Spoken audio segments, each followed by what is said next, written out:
Udah lama ya? Apaan? Teman lama. Teman aku siapa? Udah 6 tahun kan, sekarang menuju 9 tahun.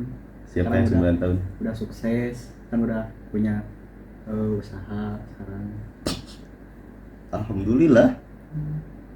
Berarti pas kemarin lulus sekolah langsung terjun ke Oh. dunia bisnis atau gimana? Ya, nganggur lah apalagi cok. Bisnis apa sekarang? Usaha. Sekarang masih lagi coba-coba online. Jual? Ini jual tas. Soalnya kan kalau di sini hampir semuanya mulai dari keluarga, kakak, nenek, kakek, semuanya si satu kampung ini, bahkan satu kecamatan, semuanya produksi tas gitu. Tas. Mau tas itu mulai dari tas ransel untuk dewasa atau kuliah, tas-tas laptop, carrier juga ada untuk anak SD, TK, PAUD, semuanya dibikin di sini. Segala macam. Tas buat haji? Ada itu, tergantung pesanan. Biasanya pre-order gitu. Soalnya kan kalau misalkan ya haji suka ada nama-nama KBIH-nya apa gitu. Jadi itu emang harus sistemnya pre-order. Jadi itu pihak KBIH pre-order ke Fauji buat bikin untuk berapa orang misalkan. Iya. Biasanya sesuai jumlah anggota apa? Umrohnya. Umroh atau haji. Umroh atau hajinya. Misalkan itu suka ada 3 macam tas kalau nggak salah, yang kecil sama yang agak besaran dikit, sama yang kayak koper tapi bukan koper sih. Apa ya namanya? Karena emang bukan koper gitu, karena di sini nggak ada yang buat koper. Sama tas wanita nggak ada. Tas wanita nggak ada di sini. Di sini ada yang ransel lah, yang ransel. Apa itu aja? Ada yang abu, yang gagah. Soalnya nih sekalian promosi kan. Boleh langsung. Oh, ini berarti ya. Ini untuk anak. Untuk anak, itu bisa untuk dewasa. Oh, ini yang dewasa. Dewasa, anak sekolah, kuliah juga bisa itu. Kantoran. Gua juga sih suka pakai yang ini kalau misalnya kemana-mana juga. Jadi ini masuk cewek cowok. Cowok juga bisa ini. Biasanya suka pakai cewek, cowok masuk. Kalau ini mah terus khusus untuk anak gitu. Model-model yang kayak gini. Soalnya kan ini bergambar. Masa lo mau pakai yang kayak gambar-gambar gini? Tapi bisa aja. Tapi bisa gitu. Gak malu emang. Oh, soalnya ini kan gagah ya ansalnya. Nah, ini kalau misalkan dari pemasarannya dalam penjualannya ada yang nggak pesan banyak gitu maksudnya. Ada persatuan. Per piece. Perjualannya gitu. Ya. Kalau misalkannya penjualan per pisan itu baru-baru sekarang ini sih. Soalnya kan dari dulu ini dari dulu ya. Dari mulai merintis tas itu, orang tua saya, bukan orang tua saya juga, tapi semua orang yang di kampung ini yang bikin dari dulu itu enggak ngirim satu-satu gitu. Jadi kita itu jadi ibaratnya kayak apa ya? Kayak pemasok gitu. Kita masukin ke pasar-pasar, ke toko-toko, ke jongko-jongko yang jualan tas gitu. Misalnya nawar-nawarin. Dan juga kalau misalnya ngejual jarang cuman satu-satu atau 2 piece gitu ya, 5 enggak. Tapi langsung misalkannya 10 losin, paling dikit 10 losin, 20. Malah ada yang misalkannya satu langganan itu satu mobil, satu bal bisa. Satu bal kan kadang isinya bisa nyampe 20 sampai 30 losin kalau kantong restoran kayak gini. Tapi kalau misalkannya ada kantong yang lebih kecil kayak anak PAUD dan ATK itu kalau satu bal atau satu box kan bisa lebih banyak. Nah, ini untuk bagaimana cerita Fauji gitu saat merintis karir tuh bisnis di bidang tas. Di bidang tas ini terjun gimana? ke pertasan. Dari ya, awal. Kalau dari awalnya sih baru lulus sekolah tuh kan gua gak pasti gak mungkin langsung gitu ya terjun bisnis apa gimana, pasti masih senang-senangnya main kan.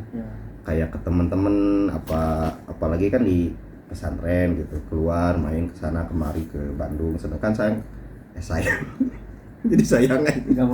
Lanjut.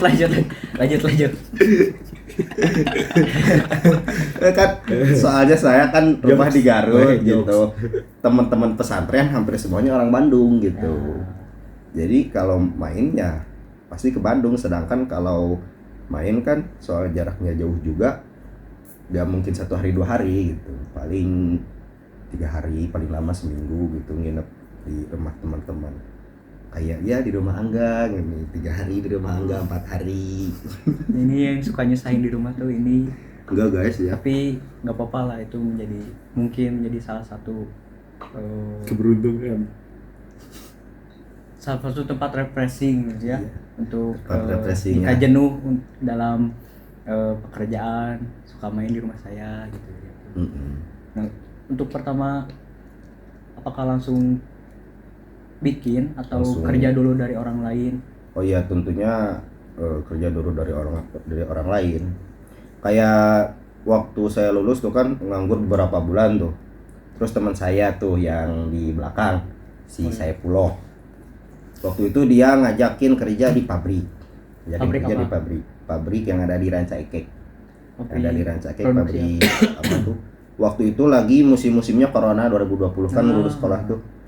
Di sana itu kebetulan pabriknya bikin masker. Bikin masker. Ada kenalan, biasalah pakai ordal ya.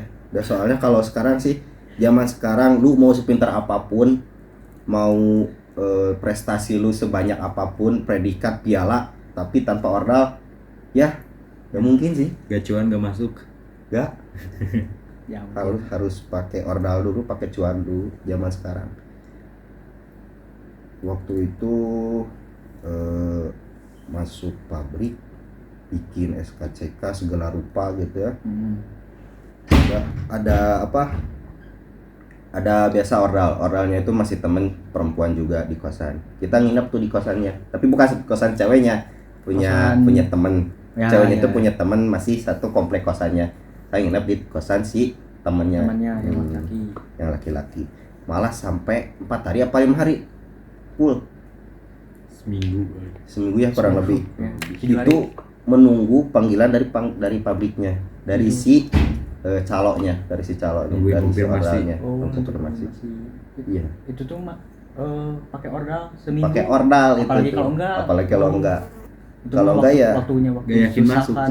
Gak yakin masuk kalau enggak. Waktu corona kan mungkin banyak penghasilan kurang, lapangan Pasti. pekerjaan kurang sempit pokoknya. Di semua bidang lah.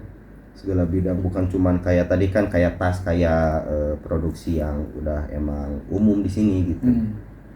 Ya awalnya tadi kayak cari kerja gitu. Terus waktu di pabrik itu kan gua agak keterima. Kalau si Ipul keterima. Sebabnya apa ya?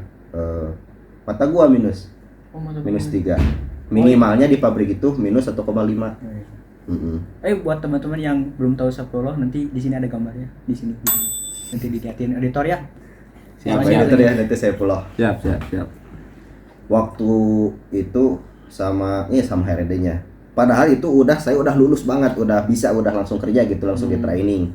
Waktu pas di interview itu. Pas mau ke lapangan kerja gitu ya, langsung di training.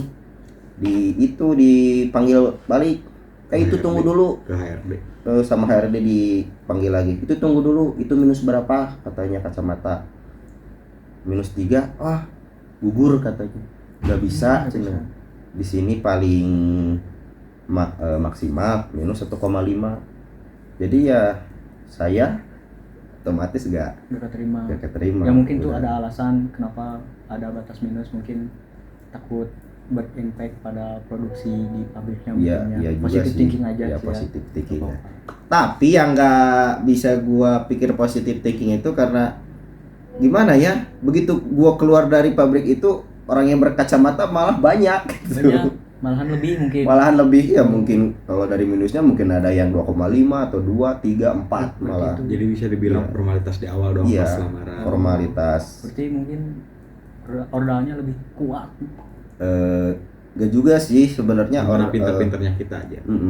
Sebenarnya orang juga jadi kayak punya aturan atau taktik-taktik gitu. Jadi meskipun kita punya ordal gitu ya, belum tentu juga bisa masuk kayak gua tadi. Jadi ya buat kalian yang belum tahu ya. Kalau misalnya mau interview kerja di pabrik, pokoknya jangan pakai kacamata meskipun lu minus. Kalau gak pakai kacamata kan otomatis gak di itu, gak ditanya. Gak ditanyain. Tuh, tuh. Rambut Tips juga, mungkin, tips. Rambut juga jangan panjang. Nah, kan udah gak keterima tuh dari pabrik. Langsung lanjut kemana lagi? Waktu itu gak keterima di pabrik, langsung mulai di ngelamar kerja. Masih di tentang apa ini, tentang pertasan, tapi kerja di orang lain yang sistem gajinya harian. Oh, iya. Tapi tetap bayarannya sebulan gitu. Sebulan sekali, hitungannya harian. Satu hari itu kalau nggak salah 60.000 dari jam 7 pagi sampai jam 5 sore. Istirahat 1 jam biasa duhur.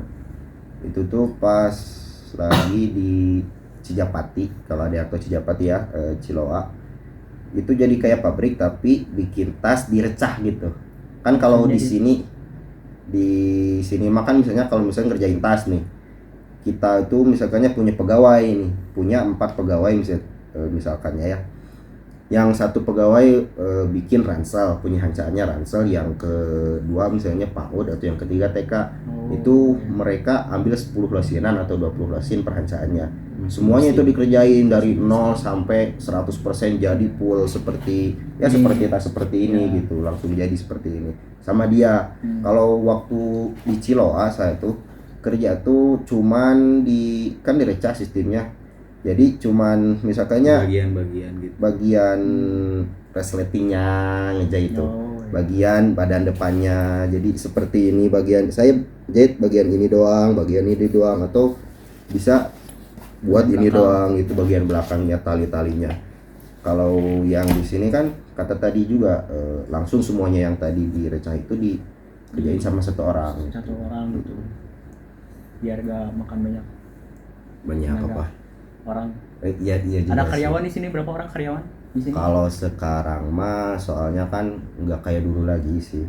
Soalnya kan perkembangannya zaman juga kan. Kalau dulu mah di sini tuh pekerja di rumah ada hampir 9 mesinnya. 9 mesin jahit. 9 mesin jahit ditambah punya kenek tuh per satu. Kenek tuh jadi kayak yang bantu kalau misalkannya di elop-elop atau di bus kan suka ada kenek juga. Di supir jahit di perjahitan juga ada kenek, disebut kenek namanya. Kenek tuh yang bantu bantu si tukang jahitnya. Jadi ada disebut gini, tukang jahit. Posisinya tuh profesinya tukang jahit. Si tukang jahit ini punya anak buah yang bantu dia kerja, dinamain kenek. Nah, dia tuh kerjanya di bawah. Kalau misalkannya kan jahit suka benang gitu ya, kotor masih nyambung digunting-guntingin tuh sama kenek. Atau pokoknya sih kerjaan-kerjaan mempermudah si penjahitnya. Ya, mempermudah si penjahitnya, mempercepat juga kerjaannya. Itu kenek kalau misalnya di tukang jahit. Ada kenek juga tukang jahit. Terus tadi apa? Nah, tadi kan langsung ke dari yang pabrik masker kan keterima langsung ngelamar di yang tas itu yang direcah. Tas itu ya. Nah, kenapa keluar di sana sekarang? Sekarang nggak kerja lagi di sana ya. Karena gimana ya, nggak kurang gitu. Maksud kurang? Dari perlakuan, bisa jadi perlakuan orang sekitarnya gitu kan. Jadi soalnya di sana rata-rata kan senioritasnya itu ada, dan rata-rata seniornya orang lembur situ, orang kampung sana, Akamsi gitu lah. Akamsi. Gak nyaman karena keadaan. Kan mungkin dari pekerjaan juga kalau mau berjalan lancar mungkin kan harus nyaman juga sama lingkungan. Iya, sama atasan, sama rekan kerja gitu. Kalau misalkan gak nyaman ngapain dilanjutin? Ya udah keluar. Nah, dari sana tuh gua langsung bisnis. Enggak, masih kerja di orang lain. Di mana? Waktu itu kan 4 bulan kerja di sana. Ya. Pindah ke masih di lingkungan jadi tukang jahit. Saya tukang jahit profesinya waktu itu. Jadi tukang jahit ngelamar atau masuk ke di daerah Bandung, di daerah Rancamanyar. Oh, ya. Tapi masuknya Katapang juga sih. Ya, Katapang. ya. Waktu itu bikin kasur, tapi kasurnya kasur bayi, kasur buat bayi yang umur ya mungkin beberapa bulan gitu ya, kan suka ada yang apa pakai kelambu biar gak kemasukan, gak masuk, bukan setan.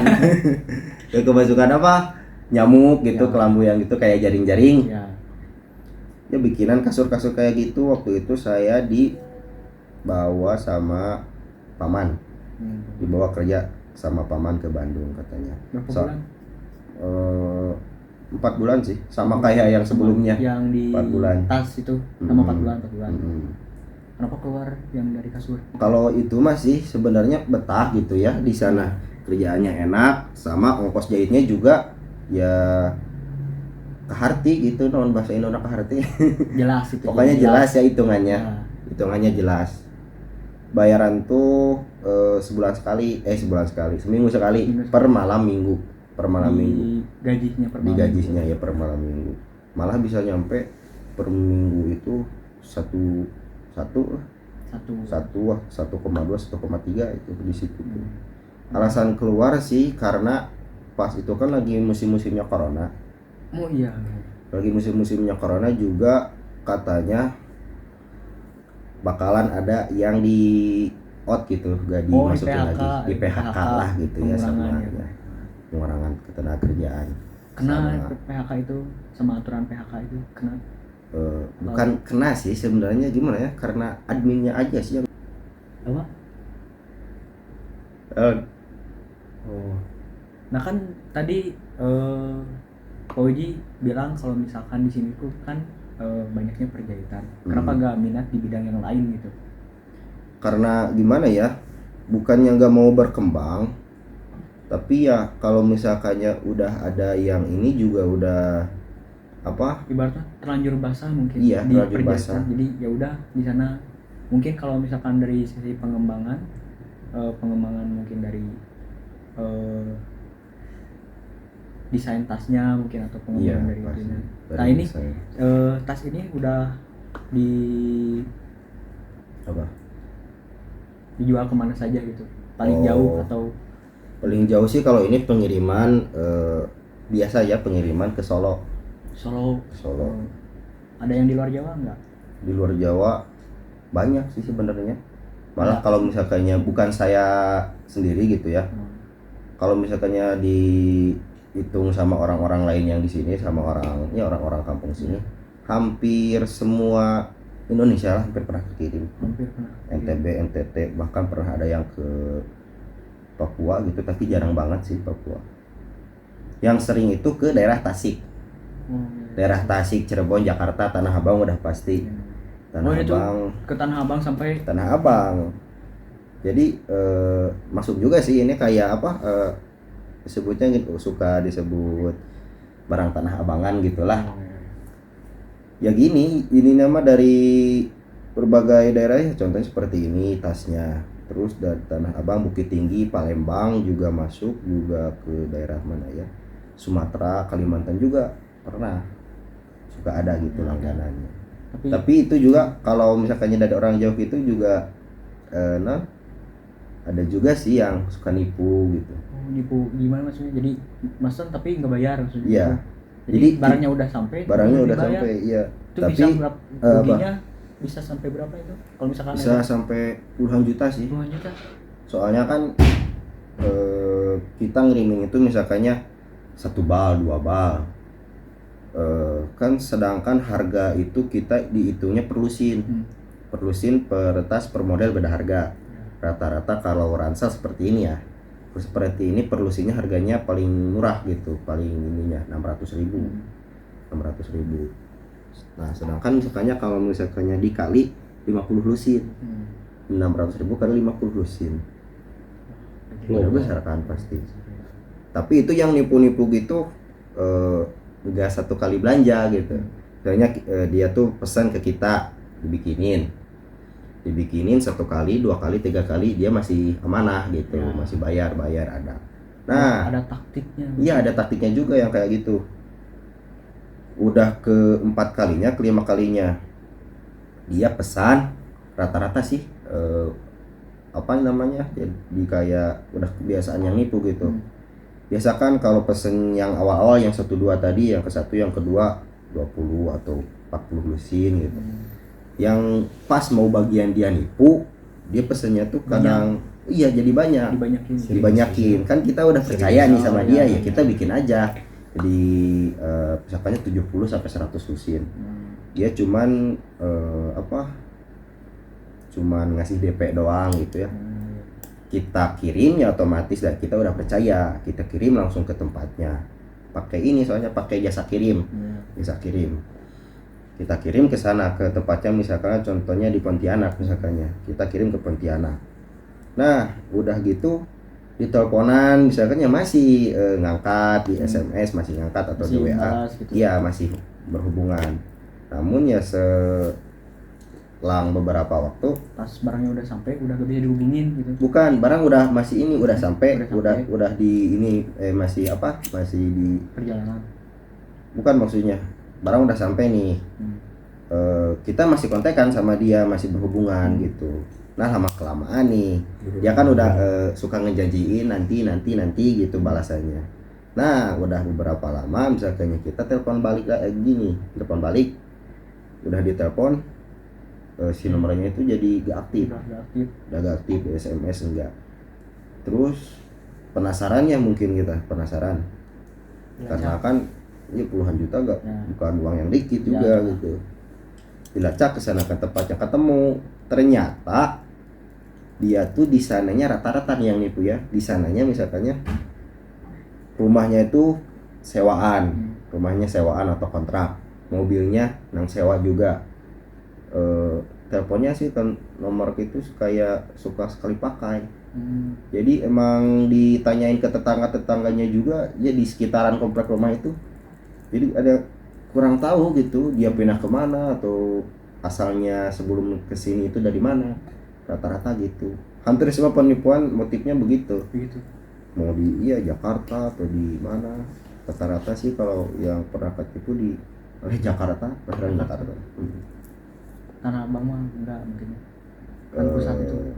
Tanah Abang. Tahu ada aja. Ada aja sih sebenarnya. Keras banget ya. Asli. Hidup itu keras ya.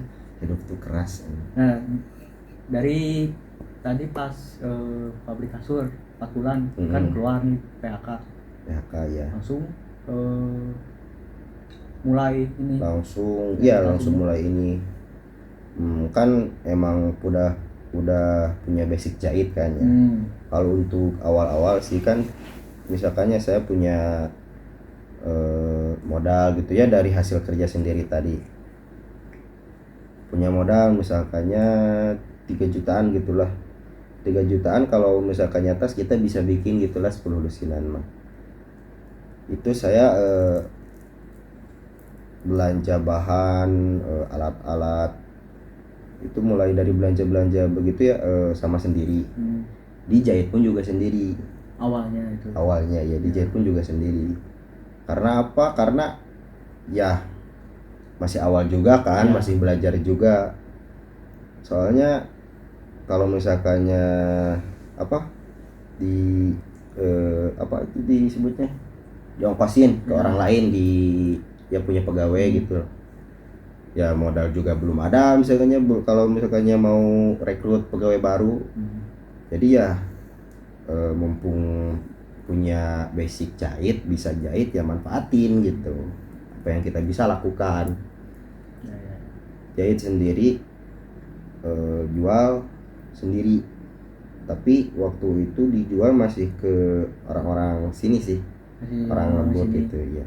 Disebutnya itu JB, jual beli gitu. Ya, jual beli. Untuk apa? Memperluas jaringan. Memperluas jaringan. Pasar mungkin ya. Soalnya gini kan apa gimana? Ya, jadi makin terdengar makin banyak lagi gitu. Ya kayak gitu. Soalnya kan misalkannya nih kita promosiin misalnya promosiin di Facebook gitu ya. Otomatis kan rata-rata yang beli daerah luar sini kan, biasanya daerah luar Garut, kota. luar kota. Misalnya kalau paling dekat Tasik gitulah, ya rata-rata mungkin daerah Jakarta, Depok gitulah, Bekasi. Sedangkan misalkannya kita punya 10 lusin. Kalau kita punya 10 lusin mau dianterin gitu malah habisan ongkos gitu, sama ongkos untuk marketnya atau kadang biaya makan bisa dianterin langsung gitu ya sama kita pakai mobil. Ya kalau cuma sedikit kan buat apa gitu, malah nantinya jadi rugi. Jadi ya kalau untuk awal-awalan sih, karena di sini apa ya mayoritasnya ke tas, itu jadi peluang besar bagi saya sendiri gitu, bagi diri sendiri jadi peluang besar. Jadi kita gak perlu buang-buang ongkos tenaga buat apa promosiin ke promisiin buat masarinya ke orang-orang lain. Jadi masih ke saudara-saudara aja gitu yang ke tas. Awalnya itu begitu. Nanti lama-lama ya lama-lama keluar. Iya, jadi udah punya modal nih, misalnya yang tadinya modal 3 juta, hasil kantung 10 lusin. Tadi itu dijual ke saudara-saudara, ya harganya pasti rada miring ya daripada dijual langsung ke pasar. Tapi masih ada modal juga kan, tadi dijahitnya sama diri sendiri. Dijahit sama sendiri, otomatis uang ongkos untuk penjahitnya balik lagi ke diri sendiri. Lumayan tuh buat tambah-tambah modal kan. Berarti penghasilan dari tas sekarang adalah puluhan omset ya. Kalau sekarang enggak juga sih. Soalnya kan pas saya iya bisa disebut lokmol tuh kayak Seipul. Soalnya pas begitu saya terjun ke bisnis ini ya, usaha ini, situasinya udah enggak kayak dulu situasinya. Contohnya kayak lokmol tuh apa? Lokmol tuh apa? Naik turun gitu lah. Gitu. Jadi kalau zaman karena zamannya juga udah gini kan, yang tadinya biasanya ke pasar-pasar gitu ya yang di luar kota, zamannya udah gini sebab ada online. Ada online shop, ada seperti si Oren, si Shopee, Tokped. Gitu. Enggak apa-apa. Ada Shopee ya. Bukan, maksudnya Saprak ada Saprak. Pas ada sempat lain. Pas ada Shopee, Lazada, Tokped itu jadi menurun drastis kan. Soalnya kita kan jadi penyuplai ke pasar, sedangkan pembeli sekarang Saprak eta teh tadi aya online shop gitu. Mayoritas tapi gimana online. sikap Anda terhadap ya sekarang kan serba online sama bisnis Anda, hubungannya gimana menyikapinya? Apakah mengikuti atau gimana? Ya untuk sekarang sih ya karena mau gak mau ya kita harus mengikuti zaman. Saya juga mulai belajar sih dari online gitu ya, seperti Shopee, TikTok, Lazada. Contohnya juga kemarin di TikTok. Di TikTok tuh emang ini banget enak banget gitu jualan di TikTok. Makanya di pasar-pasar kayak Tanah Abang banyak demo gitu. Saya baru buka toko di TikTok sebulan, baru laku beberapa piece gitulah. TikToknya ditutup. Tapi lumayan lah, sama itu kebantu gitu ya. Kebantu soalnya belum lama. Jadi gimana ya? Belum tong cek Sunda nama gitu ya, tong boraah. Tong boraah dina kayak tadi di pabrik ya. Kan pakai ordal ya. Pasti kan ordal keluar duit. Di Shopee juga begitu. Untuk Shopee juga kita itu kalau misalnya mau produk kita mau paling teratas gitu ya, mau banyak dicari sama yang lain, mau banyak diklik, ya kita harus bakar uang dulu. Ya kalau dihitung-hitung sih sama kayak jongkok juga. Misalnya kalau kita iklan gitu ya, kan iklan itu kalau di online shop misalnya bisa sampai, kalau per bulan hitung per bulan itu ya, dihitung per bulan bisa sampai paling murah itu 500 atau 1 juta gitu lah ya. Kalau misalnya dilihat-lihat kan itu sama aja dengan nyewa bangunan di jongkok gitu. Jadi ya secara tidak langsung seperti itu. Jadi ya sistemnya sama-sama aja, cuman emang karena zaman udah berubah aja. Ya, di pasar juga kan kalau misalkan si kiosnya mau dekat atau bisa dijangkau banyak orang kan harus banyak uang juga. Pasti. Pasti si kiosnya bisa disimpan di daerah Yang strategis yang gitu ya. strategis nah gitu. Oh seperti itu juga di Sama. Indonesia. Jadi kita kalau misalnya maunya penjualan banyak, pencarian atau banyak dilihatnya sama si calon pembeli, ya kita juga harus keluar uang buat iklan. Malah sampai pernah dengar yang dagang baju iklan per harinya 20 juta 20 juta per hari, Per itu hari. bukan per bulan, bukan per minggu, per hari. Tapi omsetnya melebihi itu, lebih itu kebayar itu Tertarik semua mencoba? iklan. Nah, buat belum ya ada. maksudnya nggak bukan 20 juta mungkin ada di bawahnya atau Ya kalau misalkannya udah ada ininya sih ya bisa aja sama niat. Kan kadang kalau tekad kita belum bulat kan, meskipun udah ada misalnya uangnya atau modalnya, tekad kita belum kuat kan kita masih ragu gitu. Itu kan yang rata-rata membuat kita buntu atau mentok di situ, keraguan. Mending nanti dulu aja. Nanti ya. Mau Untungnya ini mau apa kopi bisa, teh Sebelum bisa kita lah. lanjut, minum dulu. Mau minum apa? mau minum apa teh Teh aja teh mau kopi juga gak apa-apa sih. teh Kenapa ini dituangin ke gelas? Kan itu udah ada botolnya. enggak udah biar kelihatan klasik aja gitu. Oh, bukan gak di endorse.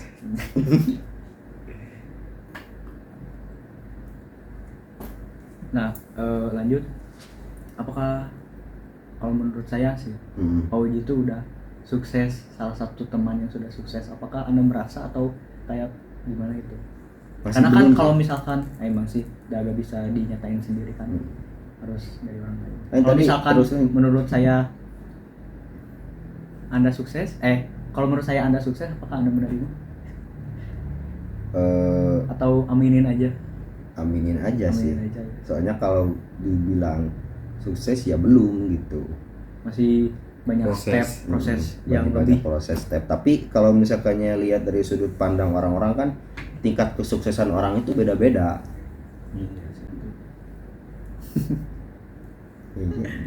Mungkin ada di sini kru di belakang tuh mau ada yang nanya apa biar terus panjang ini.